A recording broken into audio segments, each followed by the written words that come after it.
In other words यहाँ पर Lok Sabha and Rajya Sabha को इक्विवेलेंट पावर्स है विद रिगार्ड्स टू इंट्रोडक्शन। आगे देखते हैं, ये बिल एक मिनिस्टर भी मूव कर सकते हैं, that is it can be function. जैसे अगर तुम्हें याद है, there was a public bill, there was a government bill in the ordinary bill, तो क्या ये मिनिस्टर साहब मूव कर सकते हैं? हाँ, कोई प्रॉब्लम नहीं, बट ये एक प्राइवेट मेंबर भी मूव कर सकते हैं। इन अदर वर्ड्स ये सब इंट्रोडक्शन स्टेज पे है। सो मैं फिर रिपीट कर रहा हूं, introduction of a constitutional amendment bill can be done in the Lok Sabha. Introduction can be done also in the Rajya Sabha.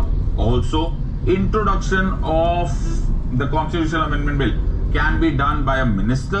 Introduction of a constitutional amendment bill can also be done by a private member. ये question बड़ा commonly आता है, थोड़ा सा ध्यान से इसको याद कर लेना। अब आगे चलते हैं with regards to simple constitutional amendment bill. अब ये सिंपल क्यों बोला? ये सिंपल ऐसा सिंपल नहीं होता, ये सिर्फ याद करने के लिए सिंपल है, ओके? तो ऐसे वर्ड्स नहीं है, it is putting, I am putting in quotes. Now what is simple constitutional amendment bill? Simple constitutional amendment bill are those which deals with formation of states, determining of quorum, 5th and 6th schedule अगर आपको याद है, okay, the ones which deal with scheduled areas. 6th schedule में अगर तुम देखोगे तो आसाम, मेघालय, त्रिपुरा, मिजोरम वगैरह, salaries and allowances of the MPs, the citizenship etcetera. फिर एक होता है विच है moderate constitutional amendment bill. Moderate constitutional amendment bill, most of the provisions, ज्यादातर constitutional amendment bills are moderate variety. फिर those which deals with fundamental rights, DPSPs are moderate variety. अब एक और है रिजिड कॉन्स्टिट्यूशनल अमेंडमेंट बिल्स। ये बड़ा simple way में याद रख लेना, जो भी फेडरलिज्म को अफेक्ट करता है, जो भी स्टेट्स के साथ अफेक्ट होता है, दैट इज द वन जो which will be called as rigid constitutional amendment bill.